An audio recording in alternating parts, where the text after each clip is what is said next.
הנה, מתחילים, נכון? כן. מה זה עכשיו השרים? אחד זה השרים יש לו. תפסיק אותם.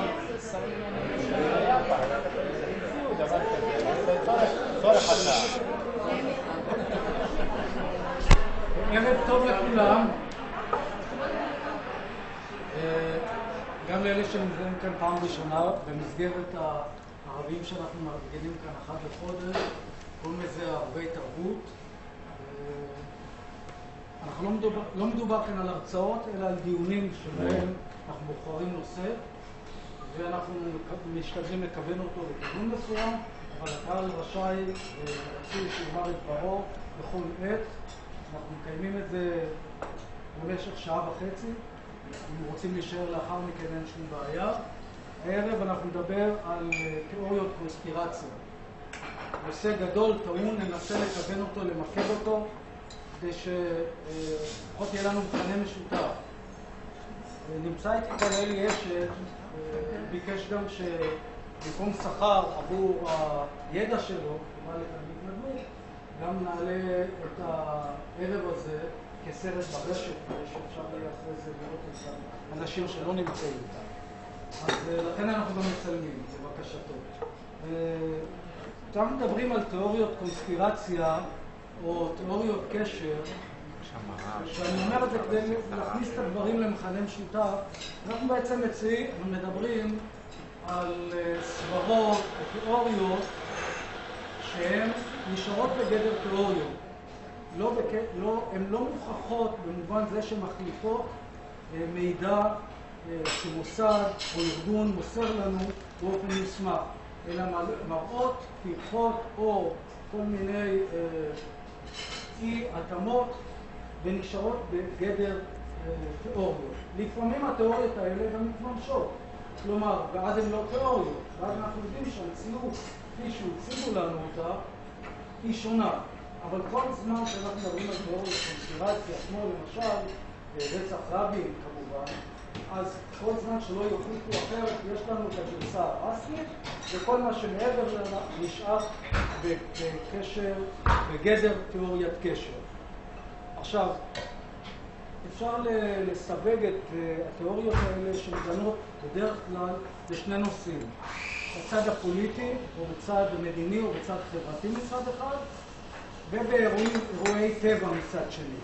כלומר, יש הרבה תיאוריות קונספירציה שמדברות על כך שאסונות טבע אפשר היה למנוע אותם, או שהם נגרמים כתוצאה ממעשה חבלה כזה או אחר.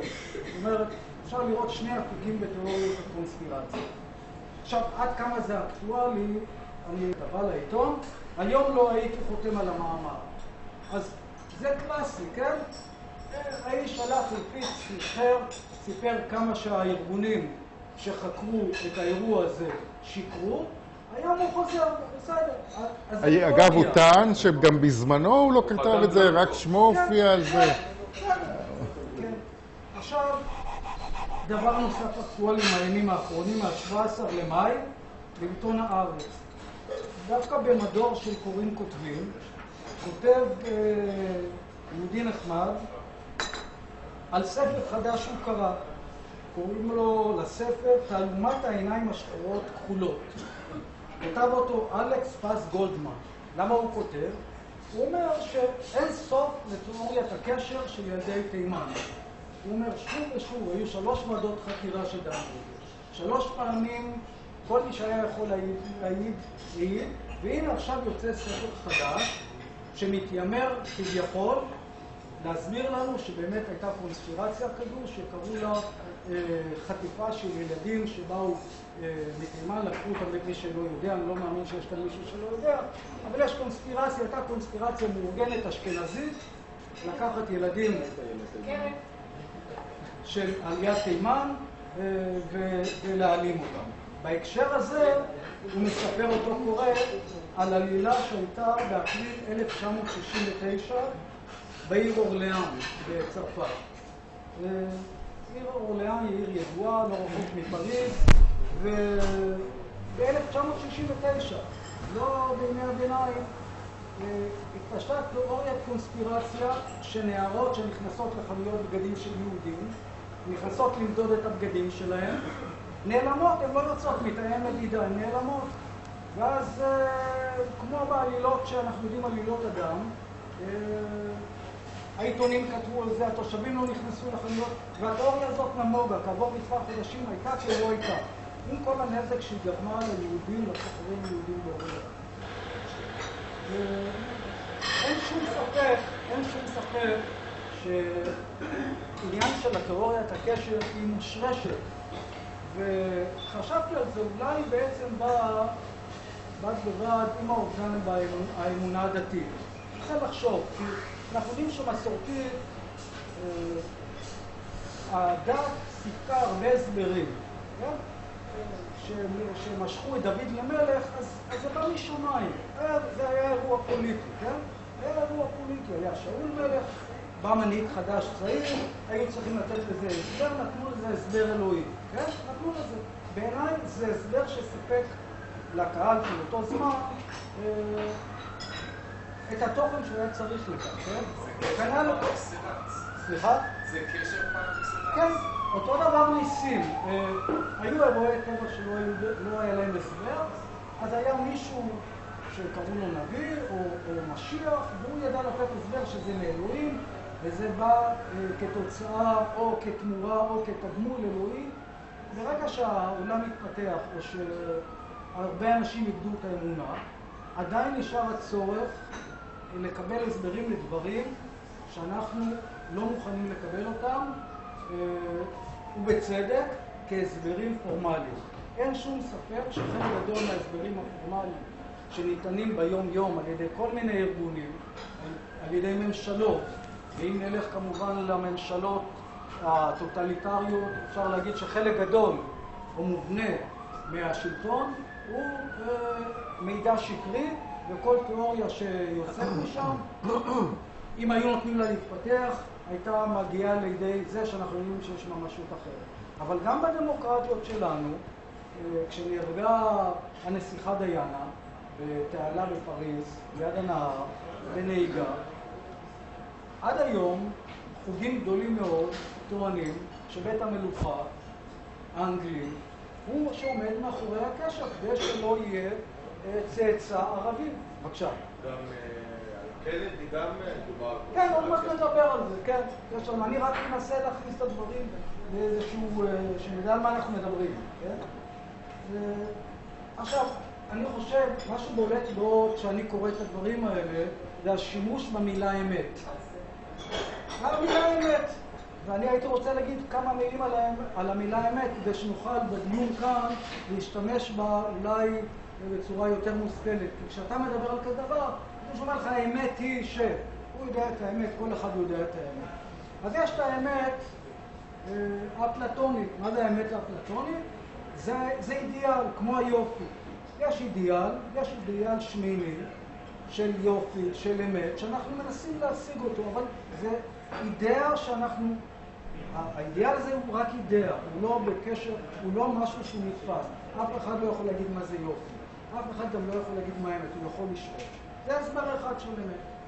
יש הסבר אחר של אמת, זה האמת שאנשי מוסר, פילוסופים ואנשי דת אומרים שאנחנו נולדים איתה. יש לנו איזשהו, מה שקוראים מצפון, משהו שמכוון אותנו להגיע לאמת. זה גם דרך לאמת, כן? ויש את האמת שאנחנו חיים בה, שאני חושב שהיא האמת שאנחנו צריכים לדבר, זה האמת של הסרט רשומון, מי שזוכר את הסרט הזה. יש שם איזה מקרה עם הלוטו של אונס, הוא רצח, וכל אחד, ראיתי את זה לפני הרבה שנים, זה בדרך כלל גם הקריטריון שבחברות מודרניות בתי משפט מאמצים, כן? שהם כביכול אלה שאחראים על האמת. הם בסופו של דבר קובעים מה היה או לא היה במציאות, בהרבה עניינים של החברה. ובתי משפט זה מה שהם עושים, זה מיצוע של כל מיני גרסאות, והם בונים איזושהי מציאות שקוראים לה זה האמת, זה מה שקרה. כך היה הרצח, כך היה האונס, והם שולחים אנשים למאסר או משחררים אנשים, זו האמת. לכן כשאנחנו נדבר כאן על אמת, מה אמת ומה לא אמת בתיאוריות האלה, אז אני חושב שכדאי שנדבר נסתכל על האמת גם כן, לא כדבר מוחלט שמישהו מחזיק. עכשיו, לפני שאני אעביר את רשות הדיבור לאלי, אני רוצה להגיד שיש גם דברים שהם לא בגדר קונספירציה, אלא הם פשוט משתנים עם השנים. הדברים שרצחו איזה נסיך פרדיננד, יורש עצר אוסטרי, בא איזה מהפכן, ירה בו, וזה הציל את המלחמה. אף פעם לא הצלחתי להבין את זה. כי רוצחים באירופה ובייחוד באזורים האלה שקוראים להם יוגוסלביה וכאן, רצחו תמיד רוצחים. זה חלק מהשיטה שעושים לקראת 2014, 100 שנה לפרוץ מלחמת העולם הראשונה, פרסם היסטוריון שקוראים לו קלארק, ספר שיצא ותורגם לעברית, קוראים לו בעברית הסהרורים. וכריסטופר קלארק מציע בכלל ורסיה חדשה למה פרצה מלחמת העולם הראשונה. והוא אומר, האשמה היא משותפת. הוא מביא הוכחות שמדינות שאנחנו חושבים שהפכו לשלום ולסדר ורצו, הם עטו על ההזדמנות הזו על מלחמת העולם הראשונה, והאשמים בה בדיוק כמו הגרמנים. הספר כמובן נמכר בתרגום גרמני, בגרמניה זה הוא רב מכר כמובן, ומנהל המחקר במכון להיסטוריה צבאית של גרמניה אמר בראיון ל-BBC, אתה רואה גרמנים מבוגרים עם עיניים בורקות בשעה שהם מקשיבים לו, הם מרגישים שהוא אומר להם, כריסטופר קלארק, שרבים היו אשמים ולא רק הגרמנים. זאת אומרת, זה לא תיאוריית קונספירציה, זאת אומרת, יש לנו מציאות שאנחנו חיים איתה, בא איזה היסטוריון ומעלה לאחר מחקר רציני, אז תשאלו אם אנחנו יכולים לקבל את זה או לא.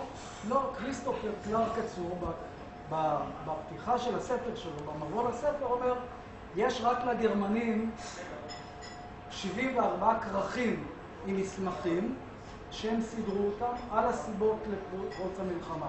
הוא אומר, אין היסטוריון אחד בעולם שמסוגל לקרוא כל המסמכים באירופה שקשורים לסיבות לפרוץ המלחמה. לא אורות המלחמה, הסיבות לפרוץ המלחמה.